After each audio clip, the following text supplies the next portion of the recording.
आहेत. म्हाडानं बीडीडी चाळ अंतर्गत पुनर्विकसित केलेल्या 2 इमारतींच्या सदनिकांचं उद्या चावी वाटप होणार आहे. 556 घरधारकांना उद्या किल्ल्या दिल्या जातील. या कार्यक्रमाला मुख्यमंत्री देवेंद्र फडणवीस आणि उपमुख्यमंत्री एकनाथ शिंदे, उपमुख्यमंत्री अजित पवार यांच्यासोबत अनेक मंत्रीही हजर राहणार आहेत. तसंच स्थानिक आमदार म्हणून यावेळी आदित्य ठाकरेंनाही निमंत्रित करण्यात आलंय. त्यामुळे शिवसेनेतून बाहेर पडल्यानंतर पहिल्यांदाच एकनाथ शिंदे आणि आदित्य ठाकरे एकाच मंचावर येतील.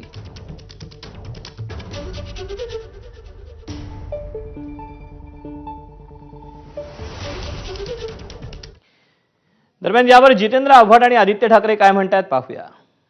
मला काही श्रेय घ्यायचं नाही, कोणी काही म्हणू. मी गृहनिर्माण मंत्री असताना, माननीय उद्धव ठाकरे मुख्यमंत्री असताना आणि शरद पवार साहेब मार्गदर्शक असताना सुरू झाला. पहिल्यांदा भूमिपूजन तिथेच झालं. सगळे अडलेले जे काही दगडधोंडे डोंगर उभे होते अडथळ्यांसाठी सगळे बाजूला केले आणि आज तिथे 72 मजल्याच्या इमारती उभ्या राहत आहेत. मला श्रेय घ्यायचं नाही, ज्याला घ्यायचं आहे त्यांनी घेऊन द्या. माझं काम मी केलं. आता मी काही मंत्री नाही. आता ज्यांनी केलं आहे त्यांनी उद्घाटन करावं, लोकांना चाव्या द्याव्या, पण जे केलंय ते केलंय. वरळी बीडीडी चाळ जे 556 घरं चावी वाटपसाठी आम्ही थांबलो होतो. पहिलं सांगितलं होतं गुढीपाडवा, नंतर अनेक महिने निघून गेले. त्यानंतर आत्ता कुठेतरी ते चावी वाटप होतंय. मी आग्रही होतो, आम्ही तिथे पूर्णपणे आपण पाहिलं असेल जोर लावला होता की गणपतीच्या आधी हे चावी वाटप व्हावं. पण ह्याच सोबत आता आम्ही हे देखील आग्रह धरून बसलेलो आहे की शिवडीमध्ये जे बीडीडी चाळी आहेत त्याचा पण पुनर्विकास एमपीपीटीनी किंवा म्हाडाने कोणीतरी करावा. आणि यानंतर पुण्यातून एक मोठी बातमी. पुण्यातील हडपसर भागातील जलसंपदा विभागाची तब्बल 250 एकर जागा सध्या वादाच्या भोवऱ्यात अडकली.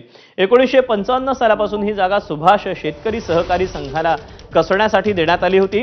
मात्र 2015 मध्ये करार संपून ही जागा अजूनही शेतकरी सहकारी संघाकडेच आहे. एवढंच नाही तर याच जमिनीपैकी 30 एकर जागा अविनाश भोसलेंच्या कंपनीला देण्याचा ठराव शेतकरी सहकारी संघाच्या सदस्यांनी मंजूर केला.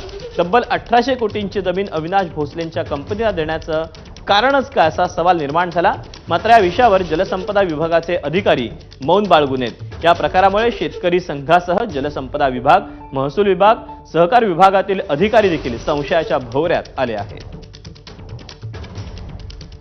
लेखा परीक्षणाचा जर अहवाल पाहिला भुजबळ साहेबांनी केलेला, त्याच्यामध्ये यांचे जे काही काळे कृत्य आणि जे काही बेकायदेशीर कृत्य जे केलेले आहेत ते सर्व त्याच्यामध्ये आलेले आहेत.